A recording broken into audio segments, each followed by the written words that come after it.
Ok, entonces pues, es un tema que puede resultar un poco complejo, pero a la vez interesante, ¿no? Y es un tema de los cuales le llamamos del mundo real, ¿verdad? Porque el mundo real a veces dista mucho de lo que pues, nosotros leímos en nuestros libros y vemos en los entrenamientos, ¿no? Donde tanto en psicología como en psiquiatría, eh, a veces se pretende tener pacientes como muy puros o vírgenes, le llamamos en el sentido de que no tienen comorbilidades y solo el problema que tienen es el problema relacional o de pareja.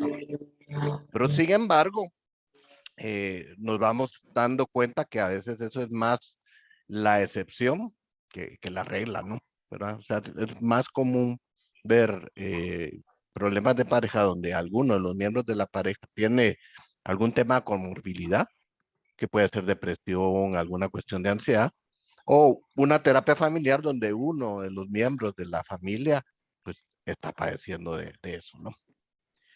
Entonces, de ahí viene la pregunta. ¿Cómo nosotros podemos engarzar el tratamiento de la terapia focalizada en las emociones con respecto a un tratamiento farmacológico?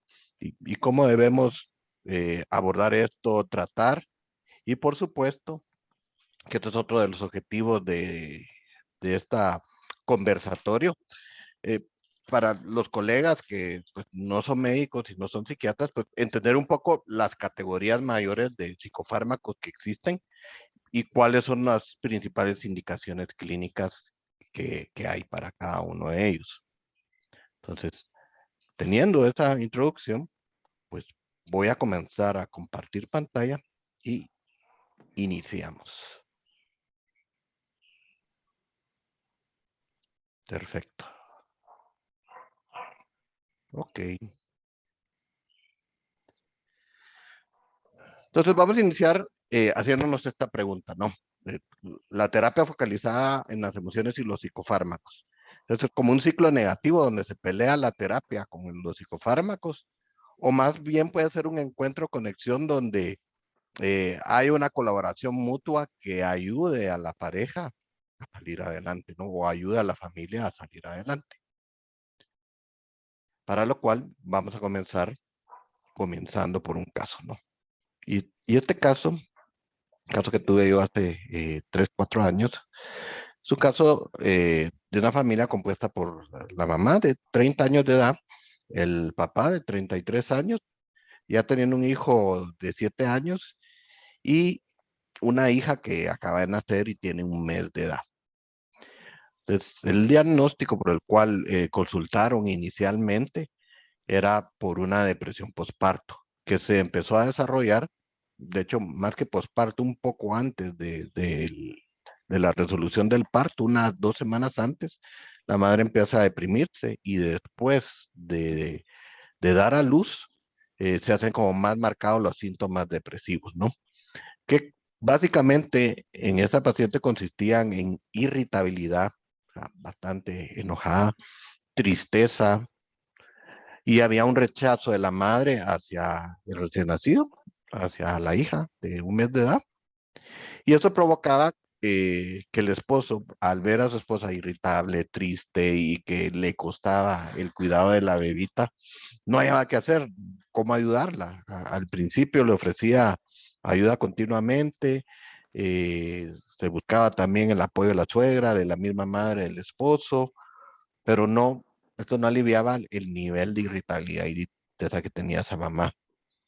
Y consecuentemente, el hijo ya mayor, el de 7 años, en ese ínterim del nacimiento de la hermanita, de ver a su mamá que había cambiado la relación que tenía con él, menos cariñosa, más enojada, más brava, pues fue causando que él mismo tuviera, el hijo, un bajo rendimiento escolar. Entonces fue disminuyendo su funcionamiento ahí. Se logra identificar en el tema relacionar un ciclo de protesta y evitación que sucede entre los dos esposos, ¿verdad? Y la protesta es más de la mamá, ¿verdad? De decir, ¿por qué no me ayudas si ya no aguanto y no puedo con esto? Y el padre, sumido en esa desesperación y ansiedad, al no saber qué hacer, pues replegarse, quedarse callado o retirarse para no querer hacer mucho más problema. Y por otra parte, un ciclo de protesta de evitación, solo que en este caso del hijo hacia la mamá, donde continuamente existían como más berrinches, ciertas conductas como desafiantes o de enojo del hijo de 7 años hacia ella, ¿no? Hacia notar, tratando de buscar nuevamente contactar con su mamá o tener cariño de ella, ¿no? Y como dato importante, en este caso, en la mamá teníamos antecedentes previos de depresión en el primer embarazo. En el embarazo del hijo de los 7 años, también había sufrido de una depresión postparto y el problema ahí fue que ella no recibió tratamiento.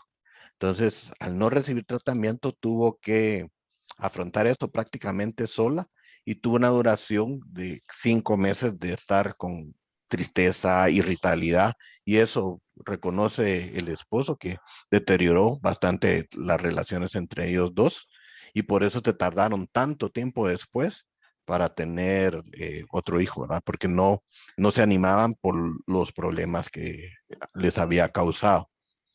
Por lo cual, tener actualmente nuevamente la misma sintomatología los asusta y ahí sí deciden consultar lo más rápido que pueden, que es el mes después del embarazo, ¿no? Entonces, ¿qué sucedió? ¿Cuál fue el abordaje que se utilizó? Entonces, acá pues lo habíamos visto sobre la relación de pareja deteriorada con la primera depresión que tuvo sin tratamiento.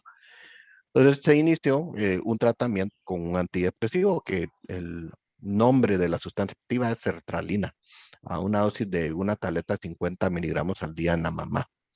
Y se utilizó esto porque es un antidepresivo que permite que la mamá siga dando lactancia al recién nacido y no se excrete este antidepresivo en la lactancia.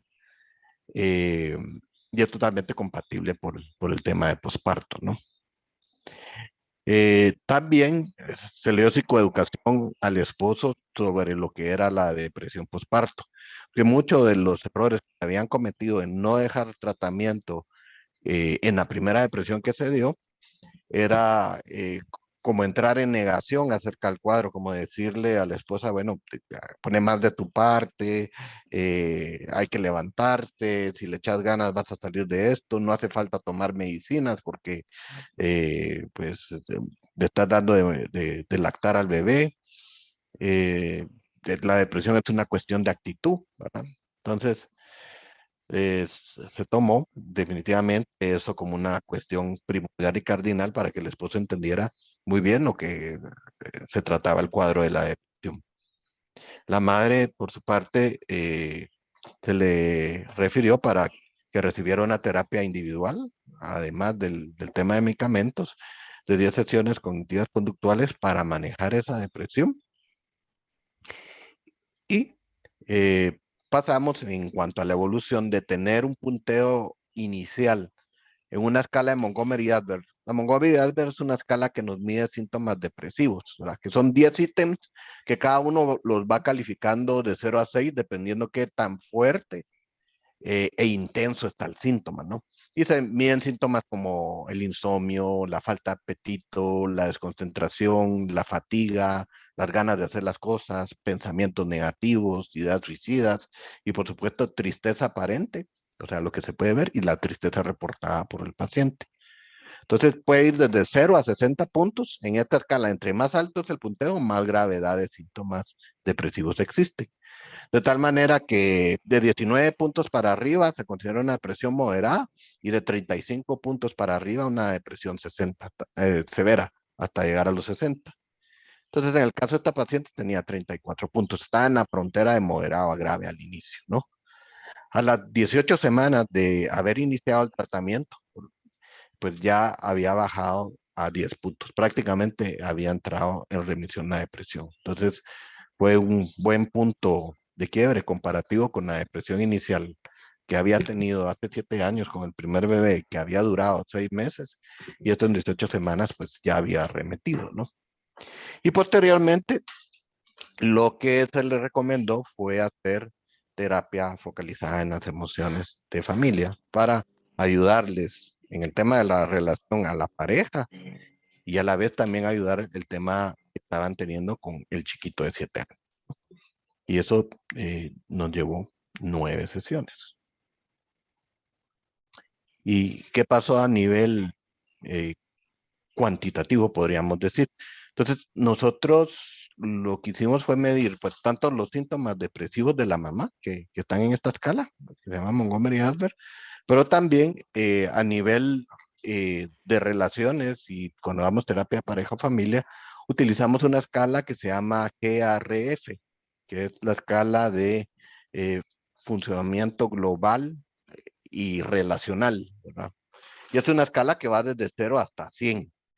Entonces, en esta escala, entre más se acerque al 100 o esté de 90 para arriba, es un funcionamiento donde se resuelven problemas, están bien organizados, la calidad de la relación fomenta el apego, ¿verdad?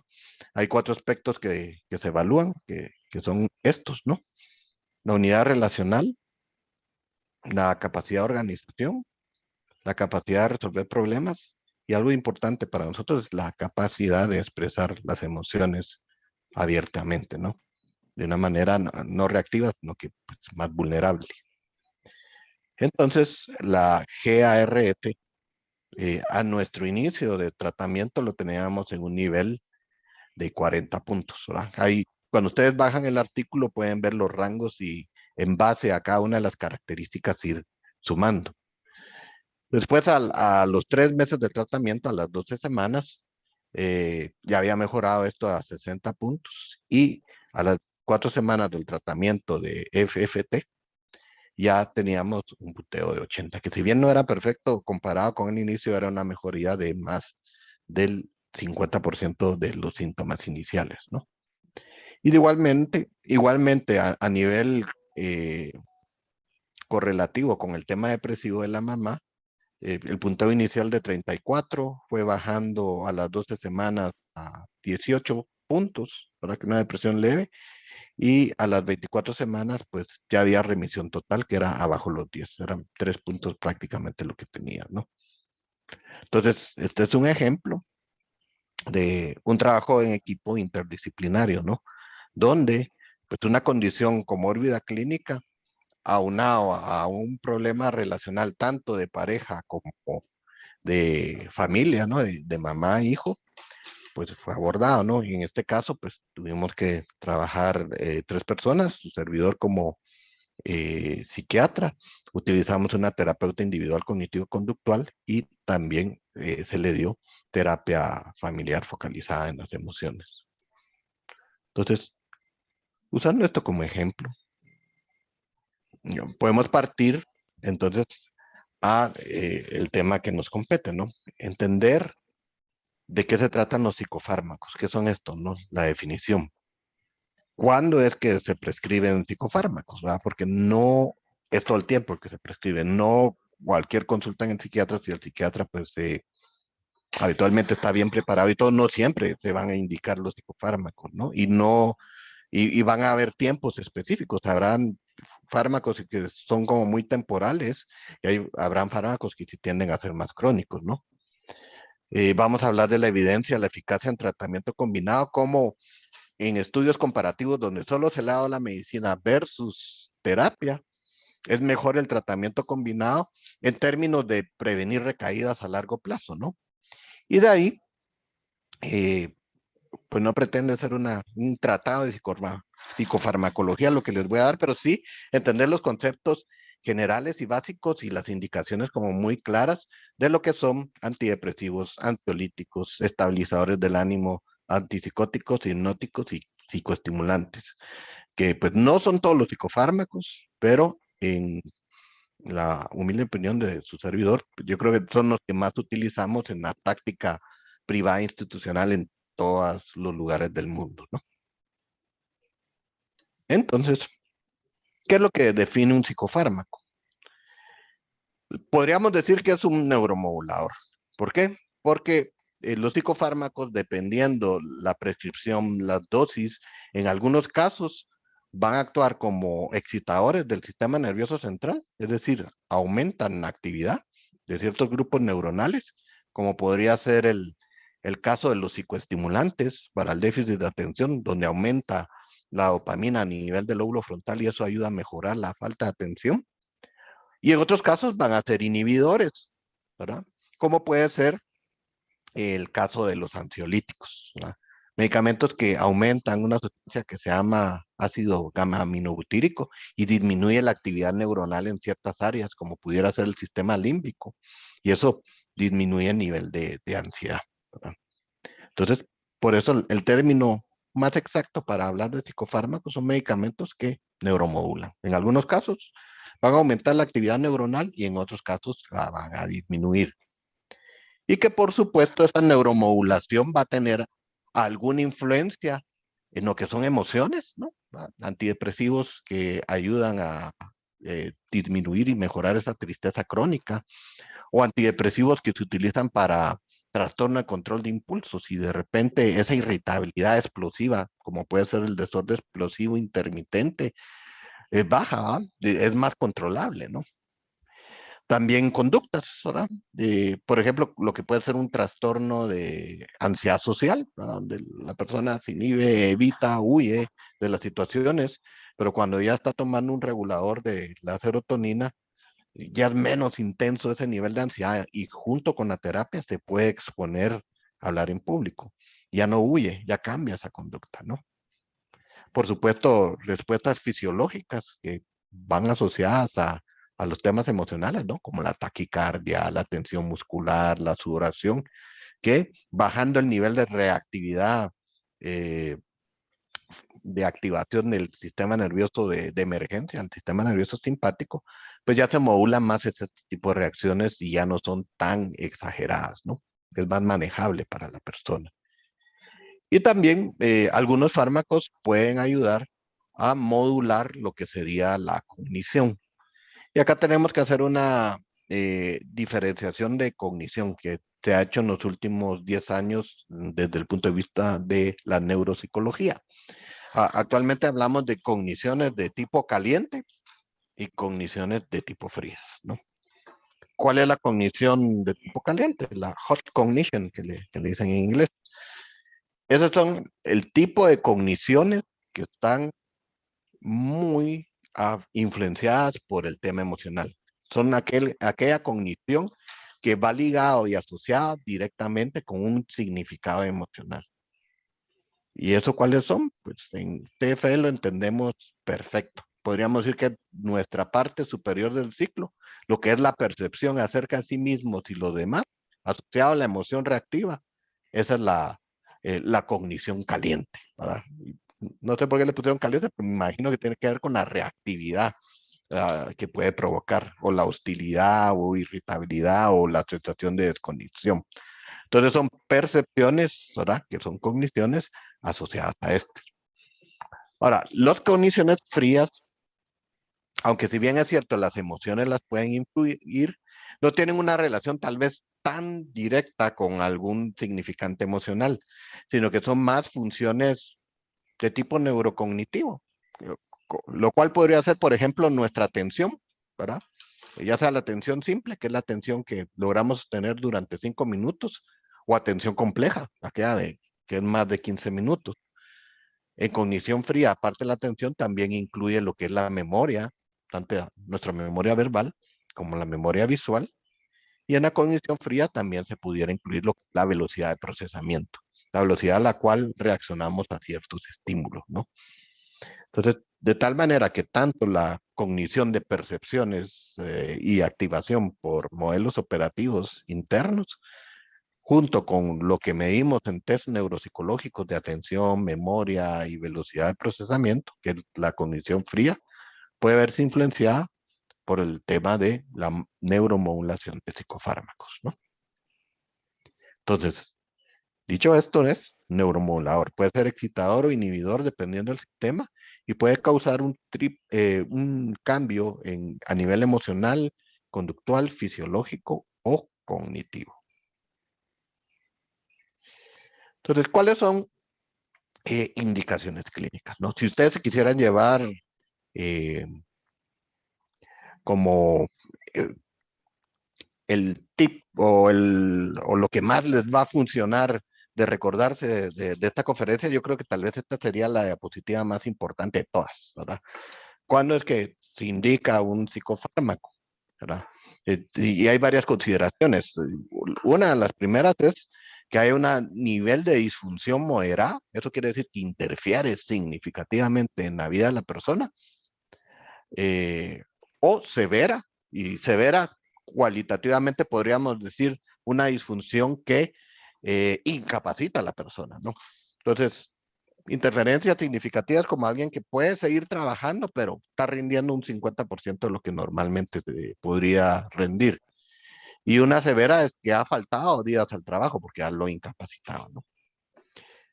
Entonces, tanto en los ámbitos laborales y académicos como también en el ámbito social o familiar, ¿no?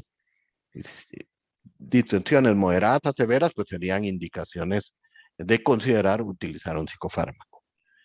La otra indicación es condiciones médicas, mentales, que por su propia naturaleza sabemos que son crónicas. ¿Y eso qué quiere decir? Sabemos que podemos atenuar los síntomas de esa enfermedad, pero no los podemos curar. Es decir, no podemos hacer que el paciente entre en remisión total y que nunca más vuelva a presentar la enfermedad si quitamos los fármacos, ¿verdad? Lo cual son otras condiciones como depresión, ansiedad, que sí no son crónicas, ¿verdad? Pero hay condiciones que por su naturaleza tienden a ser como muy permanentes y lo que hacemos es atenuar o tener controlados los síntomas. Ejemplos de estos, pues puede ser, por ejemplo, la esquizofrenia, un trastorno psicótico de esquizofrenia, es un ejemplo de eso. Otro ejemplo puede ser una enfermedad de Alzheimer, ¿no? Es una demencia que sabemos que podemos ralentizar o enlentecer el proceso de deterioro neuronal, pero no podemos curarlo, ¿no? Y también la consideración de otros trastornos como el trastorno bipolar, que también podemos controlar, pero no podemos eliminar por completo la predisposición.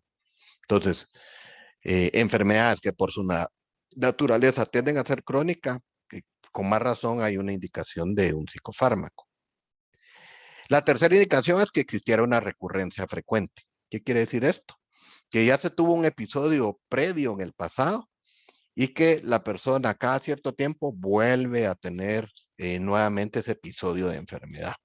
Si es frecuente, o sea, 3 o 4 veces en su vida que ha tenido depresiones, pues ahí no se duda que tiene que necesitar un psicofármaco cuando vuelve a reconsultar. El otro punto es condiciones que por su naturaleza tal vez no son crónicas. Por ejemplo, depresión, para que sabemos que la mayoría no necesariamente va a ser crónicas, pero que el tiempo de evolución o el tiempo de molestias que tiene de síntomas, sí lo es, ¿verdad? No es lo mismo toparse con un paciente que llega a la clínica y tiene de estar deprimido 3 semanas, ¿verdad? Y tal vez no es tan grave el nivel de disfunción donde uno puede optar por dar solo tratamiento psicoterapéutico versus un paciente que tiene depresión, pero ya lleva más de 2 meses de estar así. Ahí probablemente sea mejor idea utilizar un tratamiento combinado, que sería los psicofármacos más la psicoterapia, ¿no? Y por último, condiciones que puedan poner en peligro la vida propia de la persona o la vida de alguien más, ¿no? Si hay ideación o intento suicida y hay agresividad, ahí no hay duda de que está indicado la utilización de un psicofármaco en estos casos, ¿no? Entonces, esas podemos decir que son como 6 condiciones a tomar en cuenta, donde uno puede decir, sí, es mejor utilizar un tratamiento combinado de psicofármacos más estrategias psicoterapéuticas, ¿no? Entonces, ¿qué nos ha demostrado últimamente los estudios que podemos tener específicamente terapia focalizada en las emociones en conjunto con tratamiento psicofarmacológico. Pues cada vez van más y más estudios, no tenemos un montón por el momento, pero sí varios donde nos demuestran que sí hay una eficacia y sí son medicamentos que son simbióticos y se pueden ayudar con la terapia focalizada en las emociones en tener un mejor resultado. Uno de estos estudios es este de Denton, que fue publicado en el Journal of Marital Family Therapy de 2012, y donde el título del estudio, que es aumentar el medicamento antidepresivo de mujeres con depresión, utilizando terapia focalizada en las emociones para parejas, ¿no? Que fue un estudio que fue comparado con placebo. Entonces, lo que se descubrió en este estudio es que cuando se utiliza la TF más el tratamiento antidepresivo, eh, va a existir una mejoría significativa en la medición de relaciones de pareja y es un factor predictivo de prevención de recaídas a largo plazo, comparado con parejas que no recibían la TFE, lo cual hace lógica, ¿no? Porque si tiene una pareja que es de más apoyo, soporte, hay vinculación, hay apego, ¿verdad? Que tiene un aspecto resiliente y de disminución de activación del eje hipotálamo pituitario adrenal, que es el del cortisol y el que eleva esa sensación de alarma en el cuerpo, menos riesgo de recaer en depresión a largo plazo. Ahora, si en lo agudo probablemente no había cambio, tanto el tratamiento de solo medicina como el combinado de FT más medicamento, igual los dos grupos eran efectivos en reducir los síntomas de la depresión, pero la separación o el punto de corte se daba 6 meses después de finalizado el tratamiento, donde las mujeres que habían recibido TF de parejas tenían menores recaídas que las que solo habían recibido tratamiento antidepresivo, ¿no? Entonces eso lo fueron midiendo con un índice que se llama Quality of Marriage Index, ¿verdad? Donde la línea punteada son los grupos de personas, de mujeres que solo recibieron medicamento. Y acá está pretratamiento, post-tratamiento, 3 meses de seguimiento y 6 meses de seguimiento.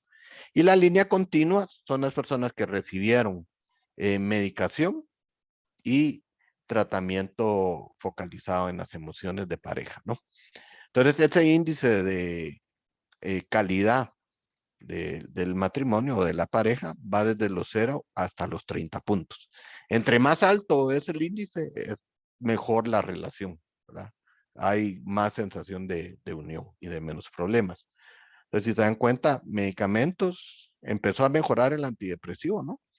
El ánimo de la persona llega a un punto que podríamos decir de meseta, plató, y a partir de ese punto, que es post tratamiento, si no se hace más, nada, el tema de relación va decayendo paulatinamente, ¿verdad? Hasta estar en punteos incluso, podríamos ir peores que los en los cuales inició el tratamiento, versus utilizar medicamentos más EFT, donde al inicio el uso continuo de tratamiento antidepresivo y la terapia lleva una curva ascendente. Nuevamente hay una meseta que es como mucho más prolongada, ¿verdad? A los 3 meses. Y después del tercer mes hay una separación bien marcada donde cae por completo el uso de solo medicamentos en el índice de calidad de matrimonios versus eh, los que recibieron TFE, que se mantiene más, ¿verdad? Se mantiene más dentro de una línea de mayor funcionamiento, ¿verdad? Y de calidad de matrimonial, ¿no? Entonces, es muy parecido al estudio de Denton, en el sentido que nos explicaba que hay menos recaídas a largo plazo, ¿no? Cuando se usa tratamiento combinado. Eso es otro de Denton, solo que en combinación con Susan Johnson y André de Saules, ¿verdad? También es un estudio que se hizo en depresión, ¿verdad? Y en terapia focalizada de las emociones en el 2003. Y lo que descubrieron acá es que hay evidencia de que las mujeres que recibieron TFE en un promedio de 16 sesiones lograron una mejoría mayor después de la conclusión del tratamiento que aquellas que solo recibieron antidepresivos.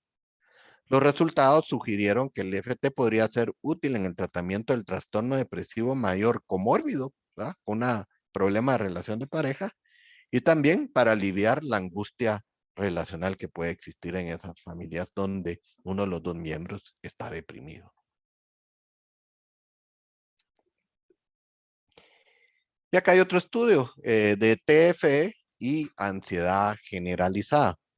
Y en este estudio, que es de Priest del 2013, se demostró que las personas con trastorno de ansiedad generalizada a menudo van a informar apego de tipo inseguro y van a buscar constantemente seguridad. Entonces, se consideró la terapia de pareja centrada en las emociones como una forma que puede ser eficaz para tratar a las parejas con problemas en la relación y en las cuales uno de los miembros tiene trastorno de ansiedad generalizada. Y también hay otro estudio del 2012 de TFE donde uno de los miembros de la pareja tiene una enfermedad crónica, que puede ser cáncer, hipertensión, sobrevivientes de infarto, ¿verdad?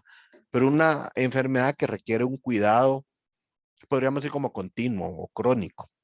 Y lo que se demostró en este estudio es que la calidad de vida de la pareja o del cuidador aumenta mucho más cuando se recibe terapia focalizada en las emociones y se le pone un enfoque en el tema de cuidar la relación desde el punto de vista de apego. E interesantemente, los pronósticos a nivel de la condición médica son mejores en aquellas parejas que están mejor, ¿verdad? O sea, que están conectadas. Esas personas tienen menos picos de hipertensión, menos recurrencias de infarto y una mejor calidad de vida en cáncer crónico, ¿no? Lo cual hace sentido si consideramos que tiene que ver tener un apego seguro como que disminuye la hiperreactividad de nuestro cortisol, ¿no? Que puede ser un disparador de esas condiciones médicas, ¿no? Y también hay estudios que demuestran que el tema de la TFE pues, nos va a aumentar el nivel de resiliencia en pareja, ¿no? ¿Por qué? Porque el apego seguro está asociado con la salud y el bienestar. También se asocia con una respuesta de estrés neurofisiológico reducida. Entonces, niveles más bajos de cortisol, niveles más bajos de activación de frecuencia cardíaca, llevan a una disminución de la presión arterial y de los latidos que tenemos por minutos y una mejor calidad de inmunología o de defensas corporales, porque no se generan sustancias proinflamatorias como las citoquinas, ¿no? Ahorita con lo del COVID, probablemente eso se ha puesto muy de moda, el entender, bueno, lo que hace una de las cosas que hacía el COVID y que era pues mortal, sobre todo con las cepas anteriores como la Delta o la Delta, es que promovía un exceso de liberación de sustancias inflamatorias que normalmente tenemos en nuestro cuerpo, que son las citoquinas, ¿no? Y esas citoquinas, al inflamar todos los órganos, pues provocaban pues la muerte en muchas de las personas, ¿no? De hecho, por eso recomendaban tener niveles adecuados de vitamina D, porque una de las funciones de la vitamina D, además de tener bien el calcio, era como reducir esas sustancias proinflamatorias, pero también el sentirnos más seguros y tener esa menor activación del cortisol hace que esas citoquinas se mantengan en niveles bajos, es decir, como controlados, ¿no? Entonces, esa es otra de las ventajas de tener un buen apego, ¿no? Y por supuesto, la FT, todos lo sabemos, ayuda a las parejas a crear vínculos de apego seguro y las parejas demuestran en estudios donde se les saca sangre y se les mide niveles de cortisol basal y también donde se les inyecta una sustancia que se llama lactato de sodio, que es una sustancia que al inicio puede provocar una respuesta de sensación de más adrenalina. Las parejas que han recibido EFT disminuyen esa reactividad al lactato y además tienen niveles basales de cortisol más bajos, ¿no? Lo cual eh, pues conlleva un montón de ventajas en el sentido de eh, si tengo una enfermedad crónica que esté más controlada y a la vez que no esté tan predispuesta a padecer de alguna enfermedad cara al futuro. Y este es un estudio, probablemente ya muchos lo habrán visto en los entrenamientos, los de Leadership, ¿no? Que es este video de aliviando el cerebro amenazado, ¿no? Es el típico estudio donde se hace eh, una investigación de imagen funcional del cerebro, donde se mira al cerebro activarse, específicamente las áreas del dolor, y donde en este estudio a parejas que tenían problemas se les hizo un nivel de tolerancia al dolor, donde, ¿te recuerdan ustedes? Les ponían un brazalete a nivel del tobillo que emitía unos toques eléctricos, ¿verdad? Que si bien es cierto, no es que fueran a matar a las personas, sí eran bastante incómodos de dar el nivel de toque eléctrico. Y se les avisaba cuando iba a tirar ese toque eléctrico. Entonces, lo que se demostró acá es que las parejas que habían recibido TFI y tenían un mejor sistema relacional con su pareja, si la pareja le sostenía la mano, así como lo ven en la diapositiva, antes del choque eléctrico y que les habían avisado, las personas tenían un nivel de tolerancia mayor del dolor, lo aguantaban mejor. Diferente a que le agarrara la mano el técnico del laboratorio, el radiólogo, que es un completo extraño ahí, sí es como significativo, no solo se trata de agarrar la mano, sino que la persona que me está dando la mano sea alguien significativo y con el cual yo me sienta confiado, ¿no? Y esto es lo que se demostró con estadísticamente significativo, que es se eleva la tolerancia al dolor cuando estamos vinculados con una pareja segura, ¿no?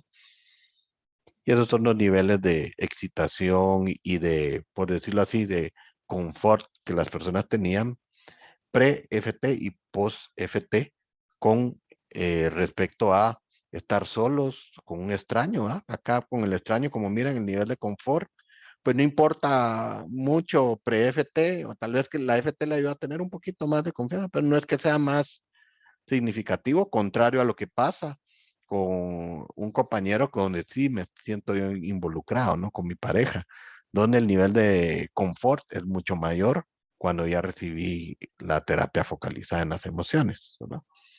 Y el nivel de excitación previo, ¿no? Cuando ya viene, le dicen ya, ahorita le vamos a tirar el toque eléctrico. Eh,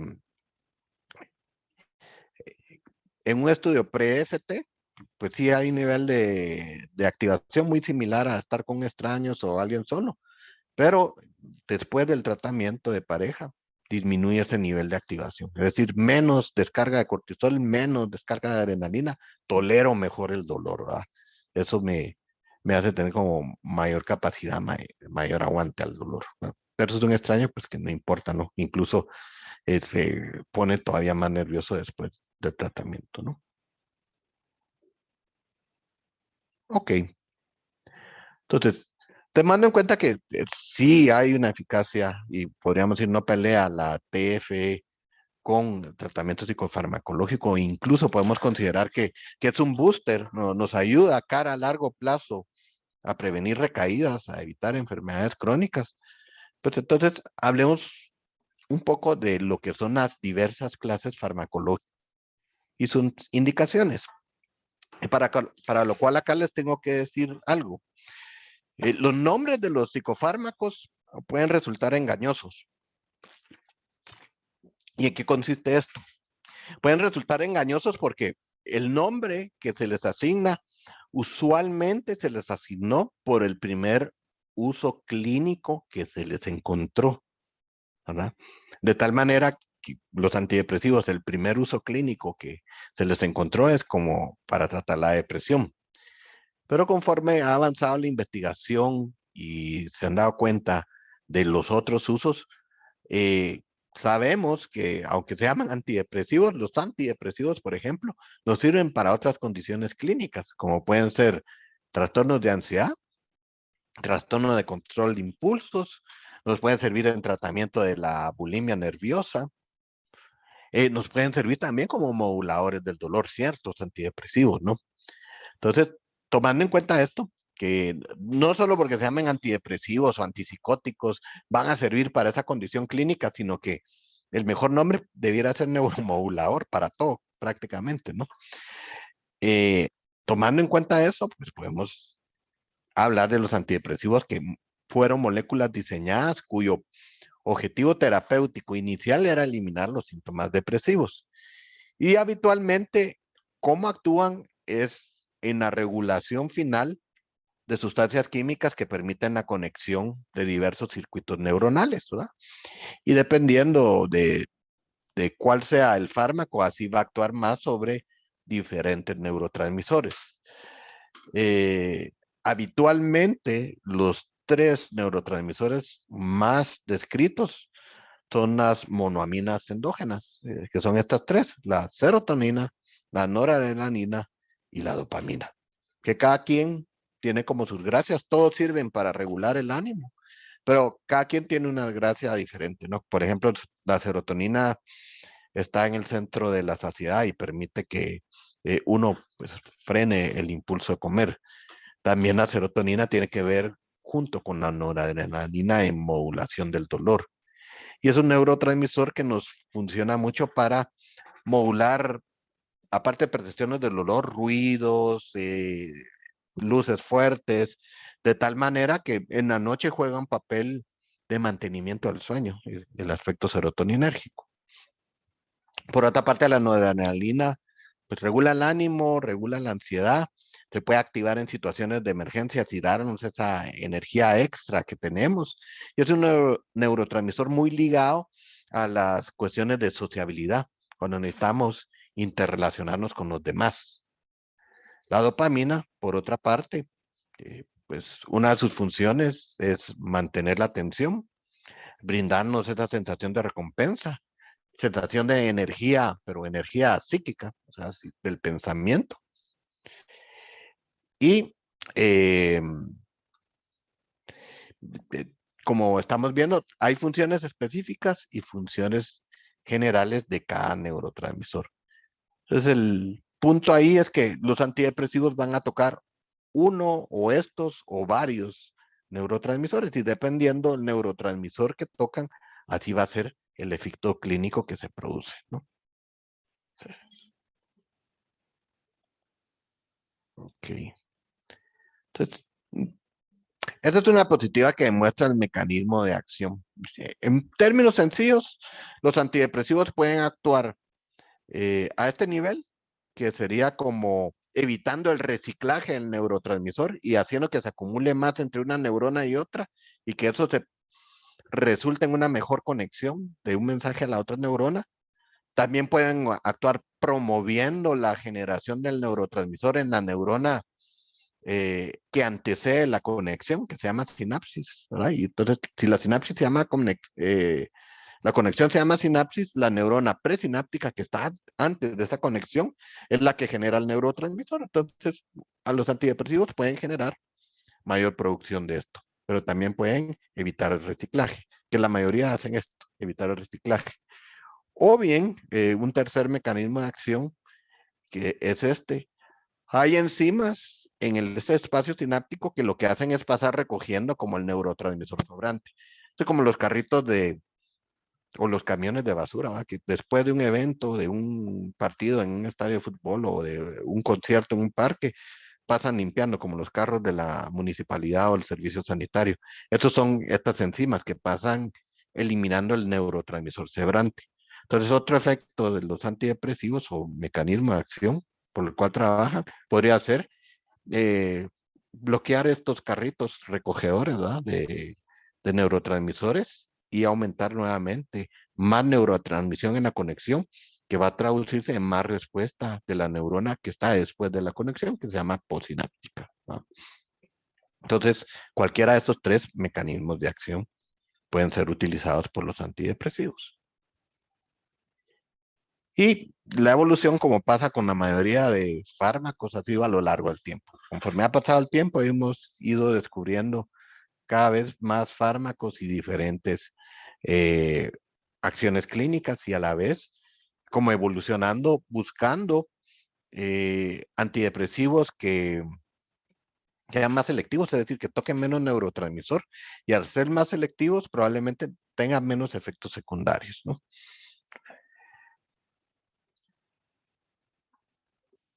Y tenemos diversas clases de antidepresivos. Estos son algunos ejemplos de las clases mayores.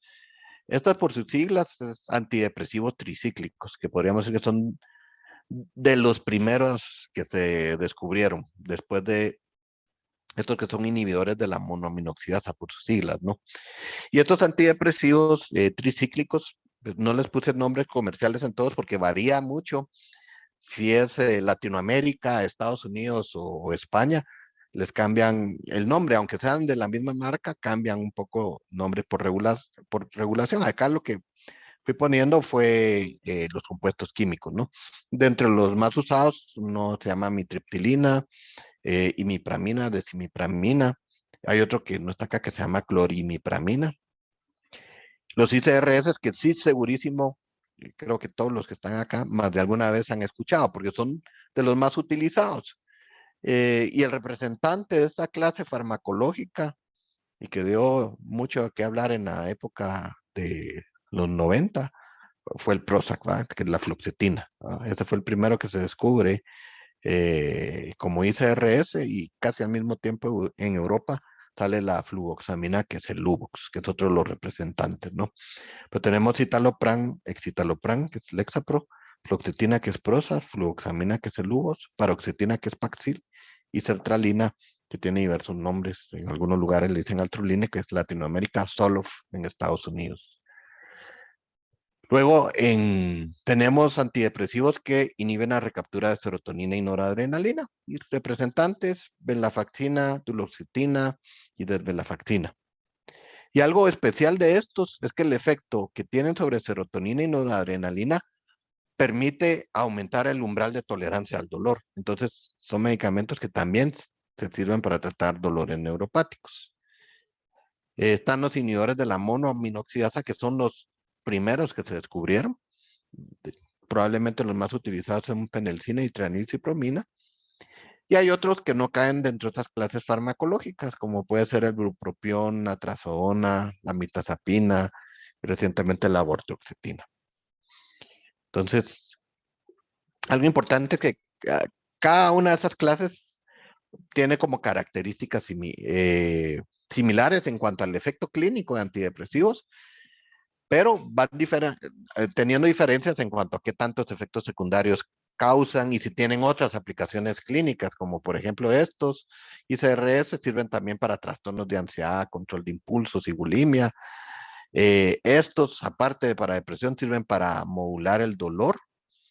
Estos IMAO sirven para tratar más depresiones de tipo atípico.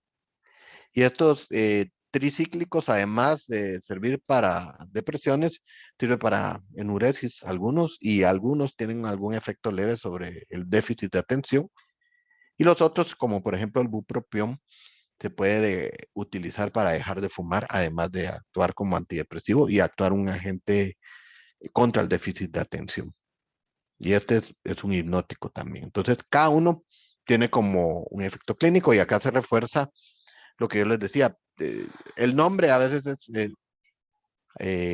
confuso, pero es el nombre lo único que indica el primer uso clínico que se le descubrió. Por eso es mejor decirle neuromoduladores a los psicofármacos.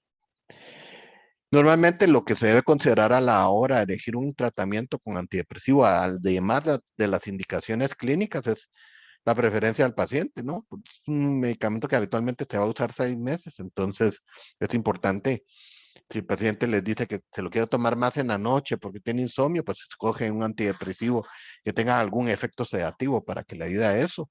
O si por el contrario es un paciente que está como muy cansado, inhibido, necesitará un antidepresivo más activador. Y probablemente yo le dé, por ejemplo, Prozac, ¿no? Que lo activa, ¿no? Otras de las cuestiones es si antes ha funcionado un antidepresivo o le funcionó a algún familiar como las predisposiciones a depresiones se heredan, también la susceptibilidad a los medicamentos se puede heredar. Entonces, si a la abuelita le hizo efecto tal antidepresivo, es muy probable que al nieto le vaya a hacer también efecto, ¿no? Hay que ver la seguridad. Hay antidepresivos que pues, están contraindicados por un efecto secundario en personas, por ejemplo, que tienen glaucoma. No todos los antidepresivos se pueden usar porque también aumentarían la presión ocular. O, por ejemplo, personas que tienen problemas con la próstata y tienen retención urinaria, no sería muy buena idea utilizar antidepresivos que retuvieran orina, ¿no? Que hicieran que retuvieran más orina, porque ahí se complicaría más el asunto, ¿no? Y por supuesto, algo que muchas veces no tomamos en cuenta, pero siempre hay que tomar en cuenta es el costo del medicamento, ¿no? Que va a variar en las diversas latitudes, ¿no? Hay países que tienen pues muy buen sistema de seguridad social, tienen esa ventaja y probablemente el costo no importa tanto, pero ahí esos sistemas de seguridad social, por supuesto, eligen los antidepresivos que más pueden costear la institución o el país como tal. Y hay países que tal vez no tienen tan buen sistema de seguridad social y donde el paciente debe desembolsar su propio dinero para costear el tratamiento. Y entonces ahí esto se hace como más primordial, porque eh, tenemos que buscar algo que el paciente pueda costear y que pueda mantener y llevar a su fin el tratamiento para que no se quede a medias, ¿no? Entonces, cada uno pues puede tener diversos efectos secundarios. Como les decía, habitualmente los que primero se descubrieron son los que más efectos secundarios tienen, ¿va? Se sigan usando porque son muy buenos, pero tienen mucho efecto secundario. Entonces, en ese entonces, cuando eran los setentas, probablemente era, tome esto para la depresión, va a mejorar, pero es probable que le ponga la boca seca, que le dé sueño, que aumente de peso, pero hay que aguantar o tratar de atenuar eso, pero se le va a quitar la depresión y después le vamos a quitar el antidepresivo. Eso cambió de los 90 para acá, porque ya cuando antes se descubría casi por serendipia, es decir, como por casualidad, los efectos clínicos de algún químico, ahora pues lo que hacen es investigaciones específicas diseñadas para encontrar un químico que sirva para tal cosa sin que tenga esos efectos secundarios. Por eso es que conforme se avanza en farmacología, cada vez encontramos medicamentos que tienen efectos secundarios más manejables, ¿verdad? Como pueden ser estos, los ICRS, que sus efectos secundarios, pues, son gastrointestinales, como náuseas, ¿verdad? O disminución de la libido, pero no son efectos que van a poner en peligro la vida de la persona, como sucedía con los antidepresivos de los 70, ¿no? Que habían antidepresivos que podían causar arritmias cardíacas o crisis hipertensivas, que se les subía la presión y poner en peligro la vida de la persona. Y que de hecho eso llevó a que la cantidad de miligramos que tenían las tabletas los redujeran de tal manera que para llegar a una dosis eficaz tenía que tomar varias tabletas la persona. Pero se redujo la cantidad de miligramos en tableta porque si no se controlaba la ideación suicida, podrían haber casos donde el paciente con el mismo antidepresivo, utilizando los antidepresivos antiguos de los 70, se podría provocar un suicidio, ¿no? Por alguna complicación cardiovascular, ¿verdad? Pero por supuesto eso cambió de los 90 para acá, ¿verdad? Son muy seguros y aún en intoxicación o que tomen varias tabletas, lo peor que va a pasar es que les dé gastritis o úlcera, pero no una crisis hipertensiva grave, ¿no? Entonces, ha evolucionado. Pero ¿qué podemos decir con los antidepresivos? ¿Cuándo están indicados clínicamente? Y ahí se aplica la primera diapositiva que les dije que esa era como el resumen de todo.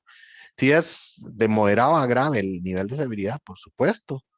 Si hay más de 2 meses de duración, es decir, síntomas crónicos, también. Y si es recurrencia de síntomas. Si ya tienen antecedentes de una depresión previa, pues es mejor utilizar psicofármacos. Con uno de estas tres condiciones, pues ya está indicado clínicamente. Entonces, lo que hacemos los colegas psiquiatras es también educar sobre el inicio de la mejoría de duración del tratamiento antidepresivo. A diferencia de lo que pasa con otros fármacos, que su efecto es casi inmediato. Por ejemplo, ustedes toman algún analgésico si tienen dolor de cabeza y muy probablemente a la hora de haber tomado el analgésico se van a aliviar. Eso no sucede lamentablemente con la mayoría de psicofármacos que tenemos, que para que realmente se produzca ese efecto químico de cambio de una mejor conexión entre una neurona y otra y esa activación mayor de ese circuito o grupo de neuronas que estamos buscando, le toma tiempo al cerebro realizarlo, ¿no? Y habitualmente para depresión, el inicio del efecto clínico, todos los síntomas depresivos va a ser de la segunda hasta la sexta semana, donde empieza el paciente a sentirse mejor. Y normalmente cuando nosotros, que estamos controlando el tratamiento antidepresivo, empezamos a ver mejorías, contamos cada 2 semanas, volvemos a hacer una evaluación. Y lo que normalmente pasa si el medicamento está siendo efectivo es que se reduce un 20% de los síntomas iniciales cada 15 días y así se va, de tal manera que el efecto máximo del antidepresivo probablemente lo estaríamos observando alrededor del octava semana de tratamiento, ¿no? Pero efectos iniciales, si se lo toma el antidepresivo y a la hora le dice que ya está mejor, que se le quitó la tristeza, probablemente es más efecto placebo que efecto del medicamento. Se empieza a sentir mejoría real por el medicamento a partir de la segunda semana. ¿Y cuánto deben usarse estos medicamentos? Este es un ejemplo de un tratamiento limitado en tiempo. Podríamos decir que puede ser 6 meses en el primer episodio de la depresión o hasta 12 meses, dependiendo qué tan crónicamente esté deprimido, pero rondará alrededor de unos 8 meses el tratamiento antidepresivo.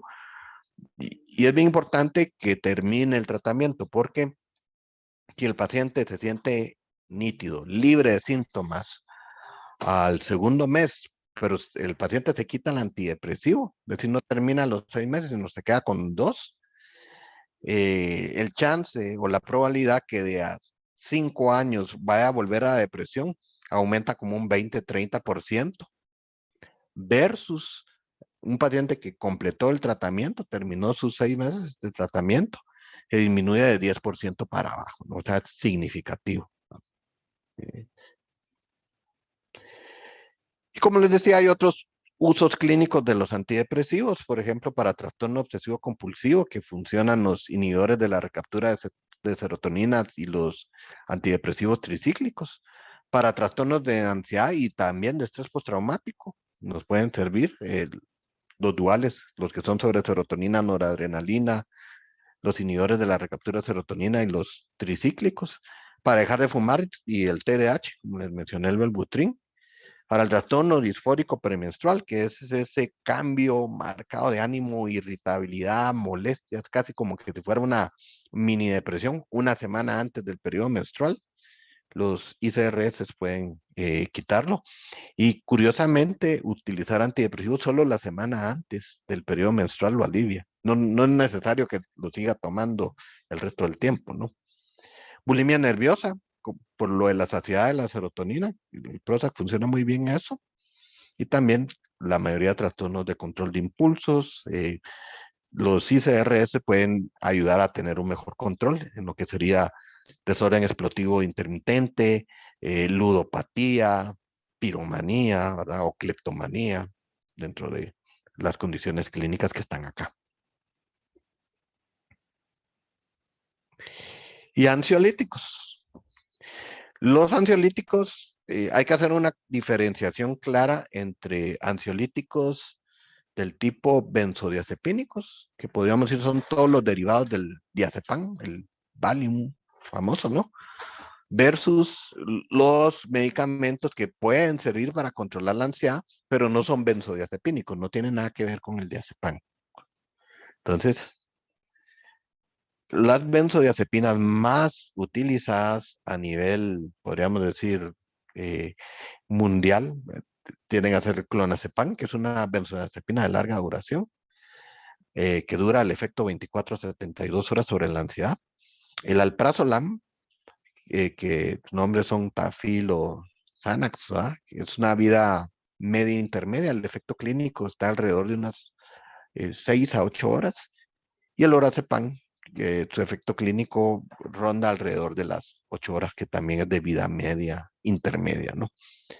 Entonces, estas benzodiazepinas, el efecto es inmediato. Es decir, media hora después de haberse tomado ya se empieza a notar la tranquilidad. Y el efecto básico es sobre un neurotransmisor inhibidor que se llama GABA, que lo que hace es disminuir los disparos neuronales y se hacen más lentos, y por eso es que el efecto es clínicamente significativo rápido. Entonces, con estos tenemos que tener la precaución de que deben ser utilizados bajo supervisión médica. ¿Por qué? Porque si se dejan a largo plazo, con unas dosis demasiado altas a las recomendadas, sí existe cierto riesgo que ronda alrededor de un 10 a 12% en personas que han utilizado más de un año este tipo de medicamentos, de poderse generar una dependencia al medicamento. Y la dependencia consiste en que el cerebro como que se va volviendo más resistente a las dosis y se necesitan ajustar la dosis hacia el alza para volver a tener el mismo efecto clínico. Y también no se puede cortar de un solo el medicamento, aunque pues eso aplica para cualquier medicamento, no solo los psicofármacos, sino que también medicamentos para el dolor o medicamentos para la presión arterial. Siempre si hay que quitarlos, se hace gradualmente. Pero con más razón a las benzodiazepinas, porque si uno las corta de un solo, pueden darse síntomas de abstinencia, ¿no? Que habitualmente consiste en lo opuesto a lo que normalmente causa el fármaco. Entonces, si el fármaco lo que causa es tranquilidad, pues disminuye la ansiedad. Cuando uno corta de un solo, lo que va a provocar es una activación de ese nivel de ansiedad. Entonces, esos son los ansiolíticos benzodiazepínicos, ¿verdad? Derivados del diazepam. Y luego están inhibidores de la recaptura de serotonina, les había mencionado yo, antidepresivos que también funcionan, solo que estos no actúan a la hora. Empiezan a actuar los antidepresivos sobre la ansiedad aproximadamente a partir de la cuarta o sexta semana. Entonces, es más retardado el inicio de tratamiento de lo que es en la depresión, es casi el doble de tiempo.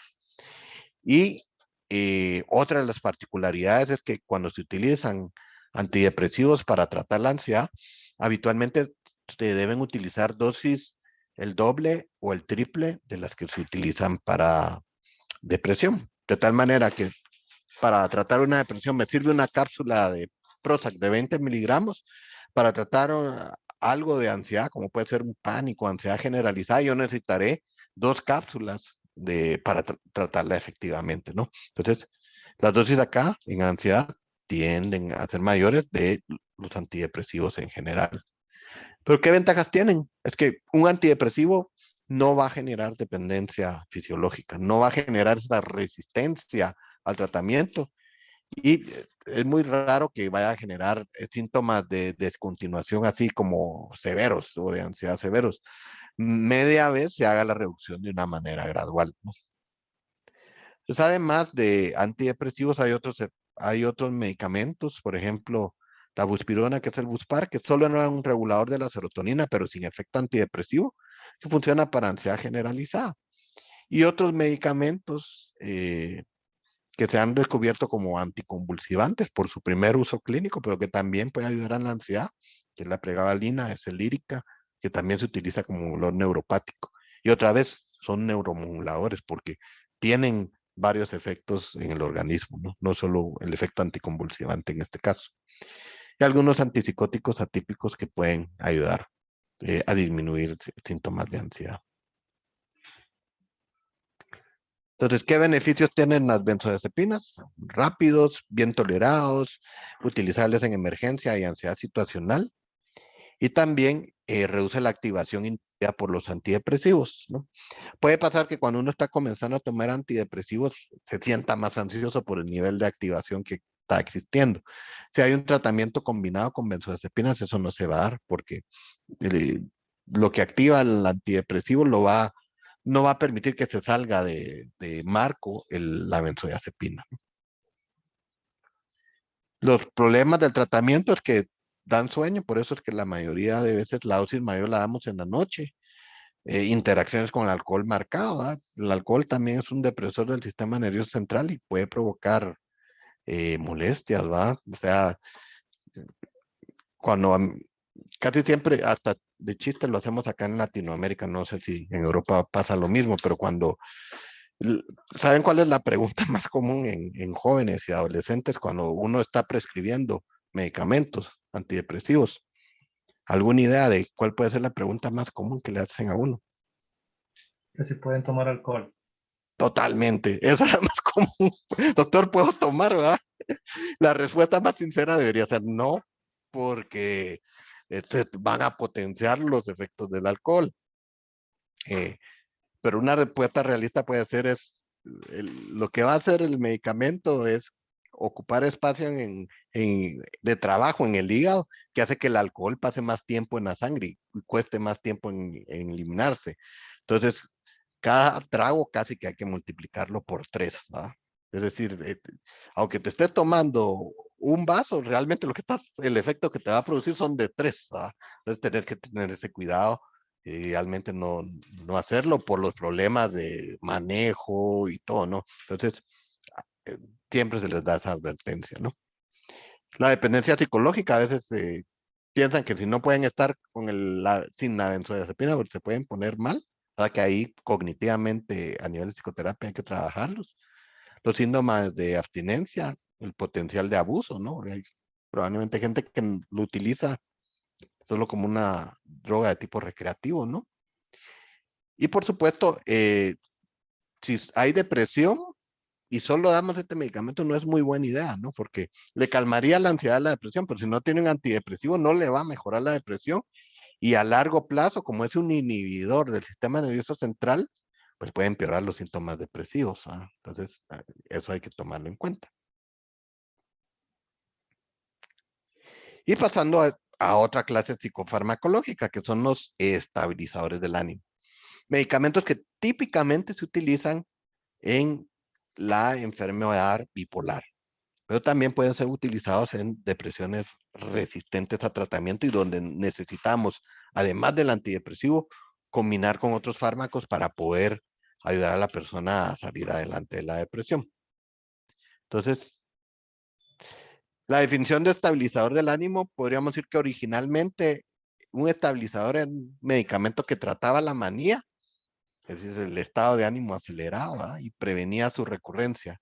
Por lo tanto, servía para estabilizar el polo maníaco del trastorno bipolar. Pero después se fue ampliando más, ¿verdad?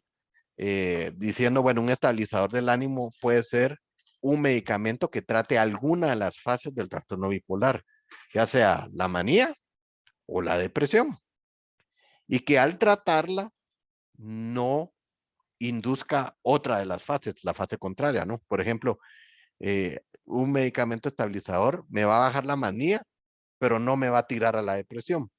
Y también un medicamento estabilizador del ánimo me puede quitar la depresión, pero no me va a tirar a la manía, ¿no? Por eso, los antidepresivos en depresión de tipo bipolar no son estabilizadores del ánimo, porque si se utilizan solos los antidepresivos en el trastorno bipolar, hay un riesgo de alrededor del un 20 hasta un 30% que se tire para arriba hacia manía, ¿no? Le quita la depresión, pero se va hasta arriba. Entonces, normalmente si se utilizan siempre es en combinación con algún antimaníaco. Y por eso, por definición, un antidepresivo solito no es un estabilizador del ánimo. Entonces, estabilizadores del ánimo podemos decir que hay estabilizadores del ánimo que actúan de arriba hacia abajo, que son los antimaníacos, ¿verdad? Y estabilizadores del ánimo que son de abajo hacia arriba, que son los estabilizadores del ánimo con propiedades antidepresivas. Entonces, este es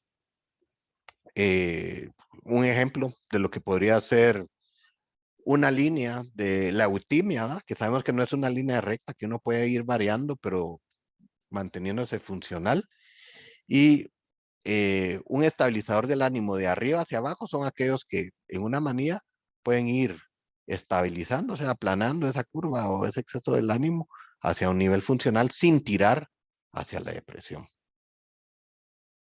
Y también estabilizadores del ánimo de arriba hacia abajo, donde una depresión se estabiliza desde abajo sin provocar manía hacia el otro lado. Entonces, dependiendo de la clase farmacológica, hay estabilizadores del ánimo que son mejores para manía que para depresión. Por ejemplo, el litio es mejor para manía y sí tiene un efecto leve antidepresivo. Otros estabilizadores del ánimo que son más antidepresivos que antimaníacos, como podría ser la lamotrigina. Otros que son más antimaníacos y casi nada de potencial antidepresivos, como es el valproato de sodio, que es el Depakote o el Epival.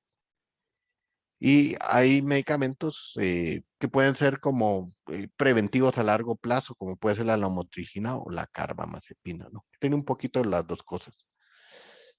El punto acá es que tenemos tres clases farmacológicas que consideramos como estabilizadores del ánimo.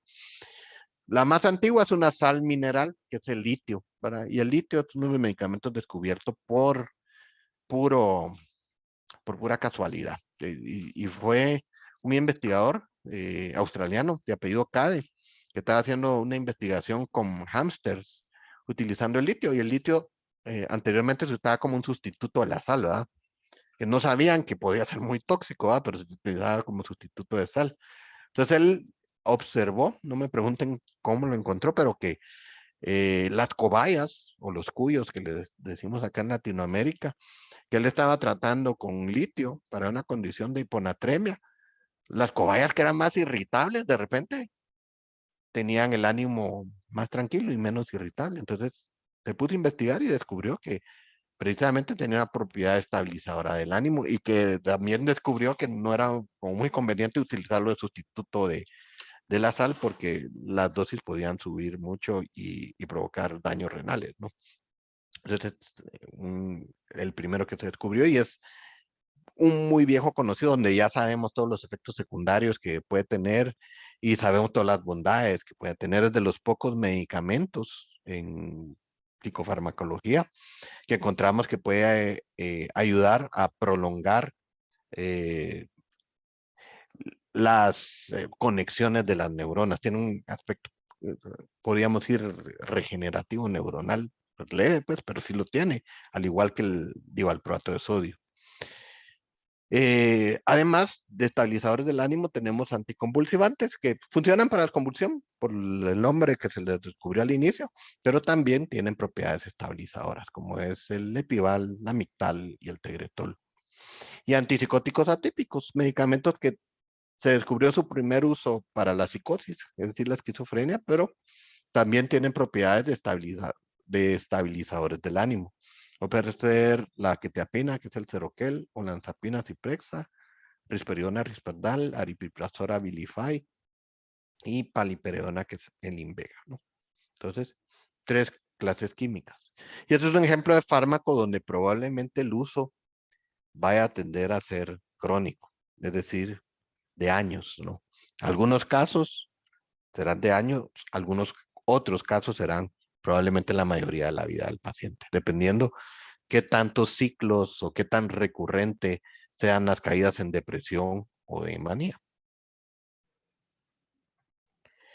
Otros usos, si tenemos depresiones refractarias a tratamiento, quiere decir depresiones donde ya probamos dos antidepresivos a dosis así tope durante por lo menos 2 meses cada antidepresivo y no nos funcionó. Eso es lo que se cataloga como una depresión resistente a tratamiento. Y acá es donde se empiezan a utilizar combinaciones de antidepresivos o aumentar la respuesta antidepresivas con cualquiera de los estabilizadores del ánimo que tienen propiedades antidepresivas, ¿no? Y entramos a la clase de los antipsicóticos, ¿no? Donde típicamente a veces está caracterizado como que la enfermedad más tradicional de la psiquiatría es la esquizofrenia. Sin embargo, pasa lo siguiente, la esquizofrenia no es tan común como nosotros pensamos. Eso solo es 1% de la población en general.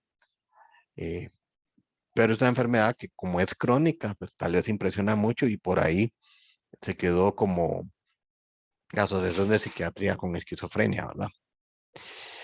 Los medicamentos antipsicóticos, su uso inicial se descubrió para el tratamiento de la psicosis, ¿no? Es decir, para disminuir los delirios, que son esas ideas fuera del contexto cultural, social y religioso del paciente, que están fuera de esa realidad, o las alucinaciones, que son anomalías de la percepción, donde sin existir un estímulo real, se percibe a nivel cerebral, que pueden ser visuales, ver personas o cosas que no están, o auditivas, escuchar voces que lo acusan, o lo maltratan, o le alegan a la persona, ¿no? Pero no solo sirven para psicosis, sino que tienen otras aplicaciones, como tics, motores complejos, como el Gilles de la Tourette, o otro tipo de tics responden antipsicóticos porque al modular el efecto de la dopamina disminuyen ese problema de movimiento, porque dopamina tiene que ver con movimiento fino, ¿no? Agitación, si hay un paciente agitado o violento, aunque no esté psicótico, que puede ser por drogas o está muy deprimido, pero está agitado o violento, también nos sirven. Delirium, que son condiciones médicas que alteran el estado de conciencia y también actúan como estabilizadores del ánimo. Normalmente lo que hacen los antipsicóticos es regular la dopamina y la serotonina, ¿no? Y eh, por historia, los primeros que se descubrieron se les denomina típicos. Y se los denomina así porque pasa casi lo mismo que los antidepresivos, que también ejercían efecto en circuitos neuronales que no tenían nada que ver con la enfermedad, sino que funcionaban para otras cosas. Pero al afectar esos circuitos neuronales, lo que se producían eran efectos secundarios porque no tenían valor terapéutico. Y así pasaba lo mismo con los antipsicóticos típicos. Como eran bloqueadores de la dopamina, bloqueaban circuitos de la dopamina que no tenían nada que ver con los circuitos de la dopamina que están disregulados en la esquizofrenia, como el circuito mesolímbico, ¿verdad? Entonces, bloqueaban uno que tiene que ver con regulación hormonal, ¿verdad? Sobre todo la prolactina.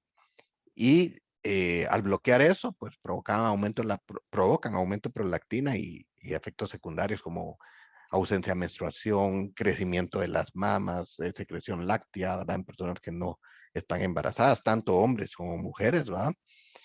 Y también al bloquear un circuito de la dopamina que se llama mesocortical, que tiene que ver con atención, concentración, quitaban los síntomas de delirios y alucinaciones, pero empeoraban la concentración, ¿verdad? Entonces, se fue desarrollando después medicamentos más nuevos, que son los atípicos, que sí eran más específicos solo al circuito mesolímbico, que era el de las alucinaciones y los delirios, ¿no? Y por supuesto, estos son los más utilizados en la actualidad. Entonces, acá es un ejemplo de las marcas de típicos, ¿no? El haloperidol, que es el aldol, la clorpromacina, trifluperacina, decanoato de flufenacina y tioridacina, y atípicos, que es la clozapina, risperidona, olanzapina, paliperidona y aripiprazol. Entonces, estos medicamentos, si es en el uso clínico de la esquizofrenia, sabemos que el uso va a ser crónico, ahora sí, si no es que toda la vida. Si es en el uso de depresiones resistentes, probablemente va a ser como más limitado en tiempo. Y si es en uso bipolar, probablemente el uso también va a ser un poco más prolongado, ¿no? Si se utiliza como estabilizador del ánimo. Entonces, dependiendo la condición clínica, así va a ser el uso que se le dé. Hipnóticos, ¿verdad? Porque con la pandemia aumentó el índice de insomnio hasta 5 veces más de lo que se diagnosticaba previo a pandemia, ¿no? Por todas las condiciones que implican, ¿no? Y los hipnóticos, por definición, son neuromoduladores diseñados para inducir o mantener el sueño. Y acá podemos hablar de medicamentos tipo Z. Y se les dice así porque tienen Z en el nombre, ¿no? El Solpidem, Exopiclón y Saleplón, que su mecanismo de acción es actuar con el neurotransmisor inhibidor que se llama GABA, pero en un sitio diferente a las benzodiazepinas, lo cual no les da un efecto ansiolítico, sino que simplemente inducir del sueño, ¿no? Entonces, esto lo que hacen es que se lo tienen que tomar al momento que se acuestan en la noche, exactamente ese momento, no una hora antes, sino que al momento de acostarse. Y dependiendo la clase química, puede durar el efecto 3 horas o 5 o 6 horas alrededor, ¿no? Por ejemplo, el Solpidem durará alrededor de 3 hasta 5 horas lo más. Esopiclona 5 o 6 horas y Saleplón aproximadamente 6 horas, ¿no? Estos son como los más utilizados, ¿verdad? Cierta relativa seguridad comparado con las benzodiazepinas, en tener menos riesgos de dependencia, estos, ¿verdad? Y están las benzodiazepinas, porque las benzodiazepinas también dan sueño. El riesgo de estas es que sí pueden tener ese riesgo de dependencia, ¿no? Y habitualmente se utilizan benzodiazepinas de corta duración, o puede ser el trazolante, mazepam, que es una duración intermedia, o florazepam, una duración más larga, ¿no? Pero hay antidepresivos que también sirven como inductor del sueño, es el caso de la trazodona. Hay medicamentos que lo que hace es aumentar el efecto de la melatonina en el cerebro, que es el Ramelteon. Y hay medicamentos que lo que hacen es inhibir unas sustancias químicas que nos dan el estado de alerta, que se llaman orexinas, que nos ayudan a estar alerta. Y cuando existe esta enfermedad del sueño que se llama narcolepsia, pues son esas personas que a cada rato se están durmiendo durante el día, a pesar de haber dormido bien o a pesar de haber dormido 10 horas en la noche, el defecto que tienen es de orexinas, no tienen esas sustancias químicas a nivel de el sistema reticular activador. Entonces, al no tenerlas, no se mantiene uno despierto, ¿verdad? Pero también para tratar la narcolepsia, lo que se da es dar psicoestimulantes que lo despiertan, como sería el modafinilo o el armodafinilo. Pero sabiendo el efecto de las orexinas, también podemos hacerlo al revés. Podemos dar medicamentos que inhiben las orexinas en la noche, ¿verdad? Por supuesto. Y al inhibir las orexinas, disminuyen el mecanismo de despertar. Entonces, se duerme la persona. Y dentro está el suborexan, el levorexan y el daridorexan como compuestos químicos. Y otros que también se consideran que pueden regular el sueño, la melatonina. Todo que la melatonina la consideramos como un medicamento cronorregulador. Más que tomárselo y que le da sueño a uno rápido, sirve como para ordenar las fases del sueño y que ese sueño sea más reparador. Y funciona muy bien en aquellas personas que tienen trastornos del ciclo circadiano, que puede ser personas que viajan de un uso de horario muy marcado, de más de 3 horas, ¿va? Y por el trabajo lo tienen que hacer y el pobre sueño y la pobre glándula pineal no sabe qué hacer porque le cambiaron la luz del sol de repente. ¿Ah? Esto tomándoselo en el momento que es noche en el otro país al cual se trasladó, pues se puede corregir. Pero también otra regulación que probablemente es más común ahora con temas de pandemia y teletrabajo, es el uso de las pantallas, ¿verdad? El celular, la misma pantalla de la computadora. Lo que sucede si se usa muy tarde en la noche, eso confunde el cerebro. Esa luz azul entra al fondo de la retina, se interpreta como que si fuera luz solar y le da un mensaje al cerebro de como que todavía no es hora de dormir, sino que son horas activas del día, para lo cual la melatonina tomada entre 8 a 10 de la noche en el lugar que esté, ayuda a regular y a indicar al cerebro que sí es hora de dormir, ¿no? Por eso es que también hay que disminuir uso de pantallas por lo menos una hora antes de acostarse, ¿no? Y también se han utilizado como medicamentos sedativos ciertos antihistamínicos que dan sueño, ¿no? Nifedramina o hidroxicina, ¿no? El problema con los antihistamínicos es que rápido se les va el efecto sedativo si uno los toma de manera muy constante, ¿no? Entonces, solo sirven para corto plazo. Entonces, los hipnóticos como medicamento y como grupo en general, lo que nosotros procuramos es utilizarlos el menor tiempo posible, ayudando a la persona a recuperar y reestructurar ese sueño, ¿no? Pero es de tomarlos en cuenta. Y por último, los psicoestimulantes, que son medicamentos utilizados típicamente para tratar el déficit de atención por hiperactividad. En términos generales, el resultado final de los psicoestimulantes va a ser aumentar la dopamina a nivel del lóbulo frontal, lo cual se va a traducir en más sensación de energía, más concentración, menor impulsividad. Y hay medicamentos que lo hacen de una manera directa, que son los psicoestimulantes directos, y hay otros que lo hacen de manera a través de otro neurotransmisor que puede ser la noradrenalina, que en último plazo, alrededor de la cuarta o sexta semana, también va a subir la dopamina. Entonces va a terminar ayudando. Entonces, ¿cuáles son los psicoestimulantes directos?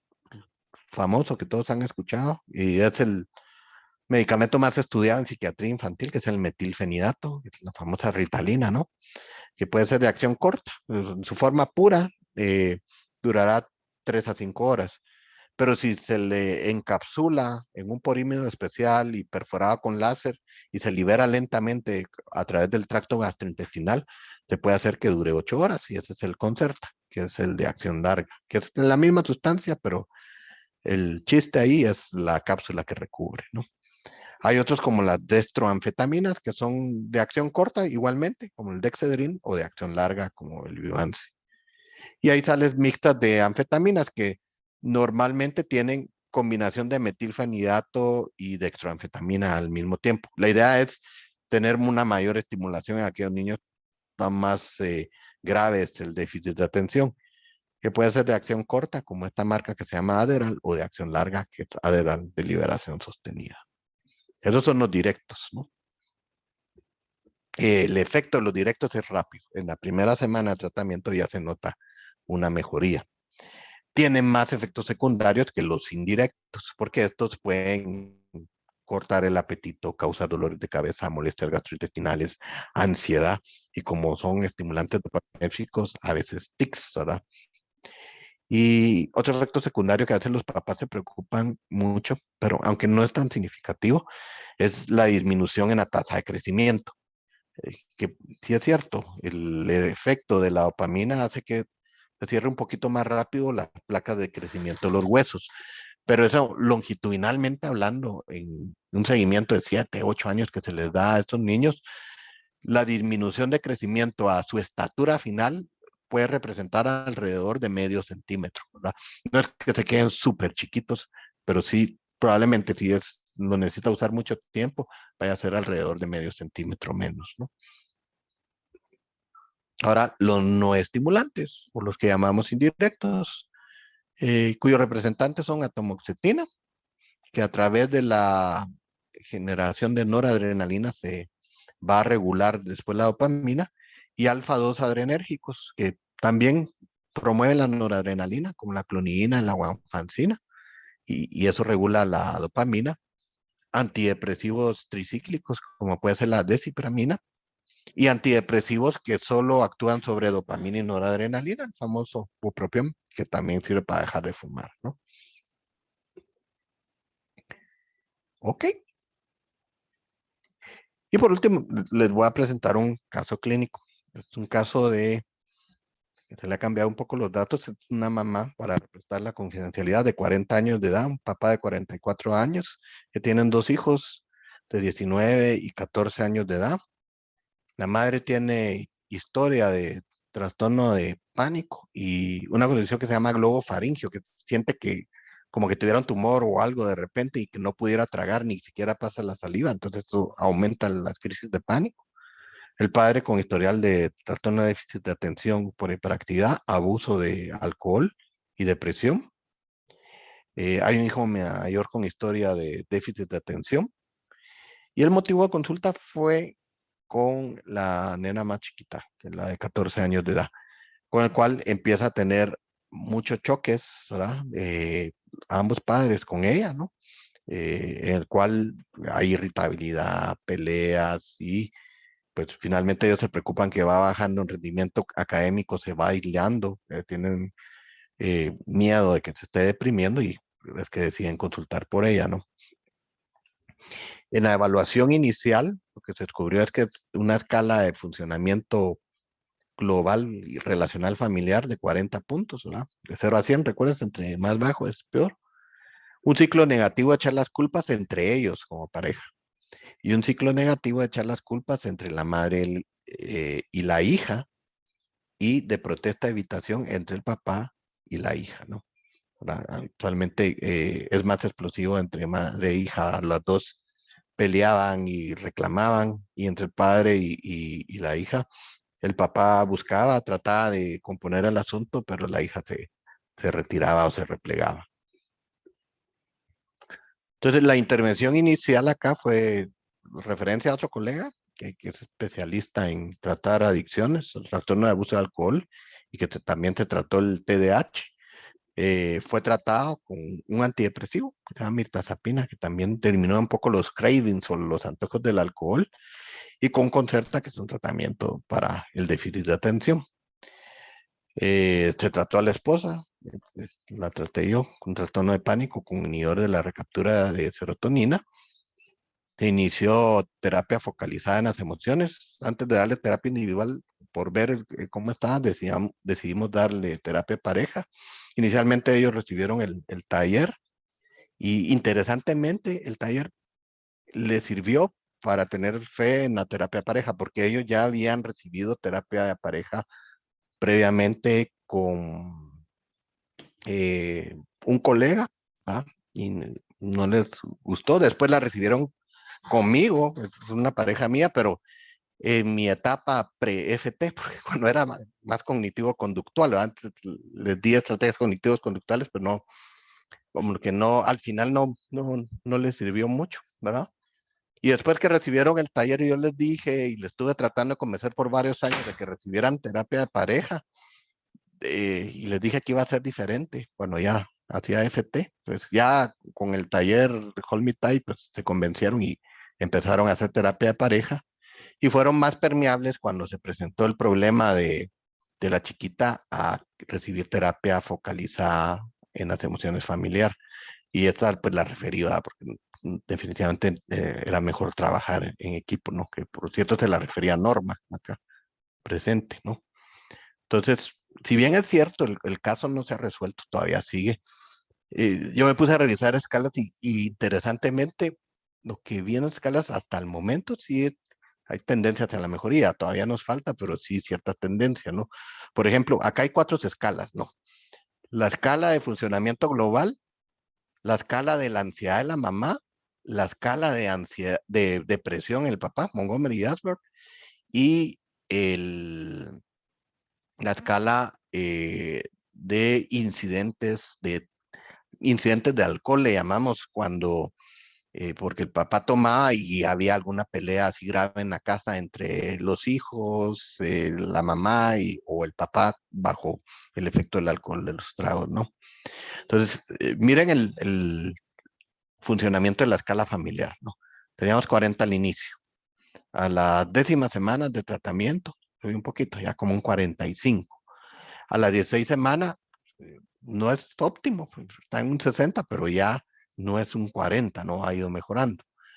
Y paulatinamente también la ansiedad de la mamá, en una escala GAD 7, que va desde 0 hasta 21, y entre más se acerca el 21 más grave la ansiedad, pasa de un 19 a un 11 a la 10ª semana, a un 8 a la 16 semana, ¿no? Como que va bajando el nivel de ansiedad. La depresión del papá, en la escala Montgomery-Åsberg, que va de 0 a 60, inicialmente tiene 25. Entre más se acerque al 10 es mejor el tema de la depresión, hay remisión, ¿va? Entonces tenía 25, baja a 19 y por último están 10. Y los incidentes del alcohol, es lo mejor, ¿va? Tenían habitualmente unos 2 o 3 al mes por semana y luego uno a la 10ª semana y después a las 16 semanas no ha tenido, ¿va?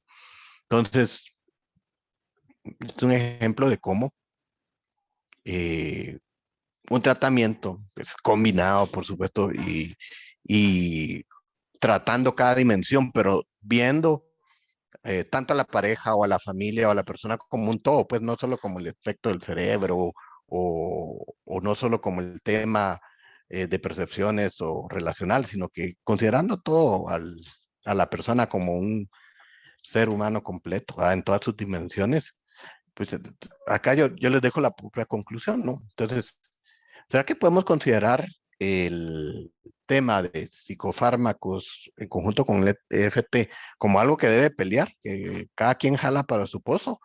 ¿O puede ser también un encuentro conexión donde estas estrategias terapéuticas nos puedan ayudar finalmente a que nuestros pacientes tengan mejores índices de calidad de vida, mejores reencuentros de conexión y vinculación, ¿verdad? Entonces, yo pienso que sí, ¿verdad? Pero se los dejo a su consideración. Entonces, gracias por su atención y acá terminamos y dejo el espacio abierto algunos minutitos por si hubiera preguntas. Estás en mute, Norma, creo yo. Me parece que está preciosa la exposición y que nos has iluminado en un montón de cosas para poder organizar un montón de información y tener más claridad a la hora de ver a nuestros pacientes. Yo personalmente me encanta esto que pones, ciclo negativo o encuentro, porque yo creo firmemente que encuentro, definitivamente. Yo creo que has podido mostrar y hemos podido ver cómo el trabajo conjunto y combinado hace que podamos ayudar de una manera más integral a las personas, a las familias, y que no se pierdan esfuerzos o se angustien de un lado, y esto termina impactando la relación de pareja y la dinámica familiar. Eli tenía una pregunta y entonces no la voy a hacer yo, la vas a hacer vos, Eli, ya que estás ahí. Qué bien, bienvenida. Desde Colombia, nuestra querida Eli. A ver. Hola, Eli. Estás en mute, Eli. Y prende tu micrófono. Sí, muchísimas gracias, Emilio. Un placer y escucharte. Igualmente. Y totalmente de acuerdo con lo que dice Norma, el encuentro, así es. Yo pienso que en estos momentos nos cae, o particularmente de perlas, esta charla tan didáctica, tan tranquilizadora, porque si te soy sincera, en este momento la mayoría de los pacientes que estoy atendiendo han tenido que asistir al psiquiatra y es un tema que angustia mucho a las personas. Yo no sé si en Guatemala o en Costa Rica, pero aquí en Colombia todavía tenemos ese mito de ir al psicólogo o al psiquiatra. El psicólogo no es tan grave, digámoslo así, y se camufla, pero el psiquiatra se esconde. Entonces, con mucha cautela, y también he tenido que remitir, con mucha cautela, los pacientes le van diciendo a uno, no sé si es que soy así o si es el medicamento, y he escuchado mucho el Rivotril, que es el mismo clonazepam. Exactamente. Es el mismo clonazepam. Yo quisiera pedirte si me puedes ampliar un poco el clonazepam, si es un antidepresivo o qué es, no lo tengo muy claro y quisiera conocer un poquito más sobre ese medicamento, cuál es la función. Claro, con gusto, Eli. El clonazepam, el ribotril, que así tiene el nombre en Latinoamérica, clonopin se llama en Estados Unidos, es un medicamento benzodiazepínico, es un ansiolítico derivado del diazepam. Una de las características que tiene es que su efecto dura bastante tiempo. El efecto ansiolítico puede durar desde 24 hasta 72 horas. Eso le da cierto potencial dentro de las benzodiazepinas de tener menos riesgos de generar dependencia. Entre más dure un medicamento de benzodiazepinas, menos riesgos tiene de generar dependencia. Entonces, ¿cómo que puede ser utilizado? Básicamente como un ansiolítico, ¿no? Cuando necesitamos bajar la ansiedad de una manera pues, rápida y necesitamos usarlo durante algún tiempo con un riesgo un poco más reducido de generar dependencia. Sin embargo, como cualquier benzodiazepina, entre menor sea el tiempo que se utilice y la dosis sea más chiquita, mejor, ¿verdad? Pero hay casos de casos. Yo te diría, bueno, idealmente lo que nosotros hacemos cuando tratamos ansiedad algún tipo, pero también estamos usando antidepresivos, es que calculamos la sexta, octava semana en que ya está haciendo efecto el antidepresivo en la ansiedad y ahí empezamos a reducir ese ansiolítico, en este caso el ribotril, a eliminarlo. De tal manera que lo usamos alrededor de unos 3 meses en un tratamiento. Pero hay otros casos donde la ansiedad es crónica, ¿no? Y probablemente lo necesitarás utilizar de 6 meses a 1 año. Yo diría, 1 año para abajo probablemente no es tan problemático bajo supervisión médica por esto de las dependencias, ¿no? Más de 1 año sí hay que ponerle ojo y definitivamente tiene que estar bajo control médico para que no se genere ese riesgo de dependencia, ¿no? Pero es un ansiolítico benzodiazepínico, para eso no funciona. Muchas gracias, Emilio. Excelente. Con Excelente. mucho gusto. La gente lo que teme es, me da miedo quedarme dependiente. Me da miedo que yo tenga que de por vida. Entonces, con esa explicación que tú me das, me da mucha tranquilidad y seguridad de poderles también transmitir esa tranquilidad a ellos. Gracias. Y excelente, Con Emilio. gusto, Eli, me dio Gracias. mucho gusto verte. Excelente. Aquí hay una pregunta de Alejandra que dice, nuestra formación en EFT se nos dice que no debemos patologizar a nuestros pacientes. Cuando somos psiquiatras, ¿cómo podemos separar una cosa del otro? En lo personal me está costando este punto. Me encanta la pregunta porque es ¿Verdad? algo que me pregunté yo también cuando estaba recibiendo el tratamiento FT. Y de acá podemos partir conceptualmente en qué sería patologizar, ¿verdad? Creo que eso resuelve la pregunta. Patologizar es como poner un estigma o una etiqueta a la persona que tiene cierta condición médica o psicológica y a partir de eso, eso va a ser determinante en lo que uno puede esperar como resultado. Entonces, ¿qué quiere decir esto? Por ejemplo, que tengamos una paciente con características limítrofes de personalidad y que una vez digamos, es que es límite, pues con ellas va a ser bien difícil trabajar porque, pues sabes, muy sensibles a las muestras de abandono, va a ser difícil que consolide la relación y que tengamos ya esta idea preconcebida, ¿no? O que pensemos, o en otro caso más común, de que por ser una persona que tiene, por ejemplo, un trastorno de ansiedad generalizada, no le va a ser posible realizar recreaciones. Es tan evitativo con su ansiedad generalizada que no se va a poder hacer, ¿no? Entonces recordemos que el mismo proceso de TFE ayuda a generar ese espacio seguro, ayuda a permitir esa corregulación emocional que se da entre dos pares significativos de relación y eso tiene un efecto terapéutico. Pero tampoco ignoramos que pueden haber condiciones clínicas, así como puede haber hipertensión, diabetes. Por supuesto existe la depresión y existe la ansiedad, son enfermedades médicas como tal. Entonces, ameritan su tratamiento específico, ¿no? Y lo podemos hacer en paralelo, ¿no? Así como les está demostrando en los casos. Pero estamos evitando estigmatizar o tener ya un prejuicio de decir, bueno, está deprimido, no se va a poder, o como el caso este último que con el señor, de plano había que tratar primero el alcoholismo antes de meterlo a terapia, y que ya estuviéramos seguros, pero no lo condenamos a que de plano no se puede o que por su condición le es difícil entrar a su proceso terapéutico. Entonces, entendiéndolo así como un estigma, como una etiqueta que ponemos, por supuesto que es totalmente lógico que no tendamos a patologizar, ¿verdad?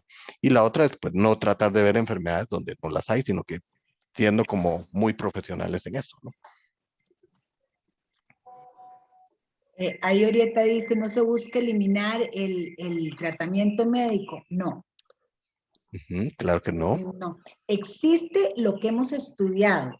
Lo que Emilio está planteándonos de una manera muy clara es lo que no se vale es desahuciar a la persona porque habiéndole estigmatizado con un referente nosológico, entonces la vemos como una etiqueta y no como una persona que sigue teniendo una vida, conflictos, interacciones complicadas que las llevan a agravar su condición médica personal. Y acá, como él lo decía, me parece súper claro, nosotros no dejamos de pensar que el paciente es hipertenso, no dejamos de pensar que el paciente tiene un problema con este y otro evento como diabetes, y tampoco a nivel... Bye. Y tampoco a nivel mental vamos a hacer esa negación. Si es una persona que tiene una depresión, tenemos una persona con un cuadro particular y una depresión. Y no podemos dejar de mirar y de colaborar con el tratamiento para este problema que tiene la persona. Es una enfermedad como otra cualquiera que requiere tratamiento. Exacto. Ujú. ¿Alguna Bueno, y por otra último, creo pregunta? que Ceci tiene levantada la mano y de repente Sí, podemos gracias. terminar con esta pregunta. Ujú. No la veo. Gracias por la charla excelente y siempre tan dinámica. Con mucho Doctor, gusto. yo quería preguntar qué enfermedades psiquiátricas, condiciones psiquiátricas, aparte de psicosis, me imagino que en psicosis no se puede dar EFT, ¿hay alguna otra condición psiquiátrica en la cual no se puede dar terapia de EFT? Gracias, doctor. Ay, yo diría que eso es medio relativo, Ceci, porque fíjate que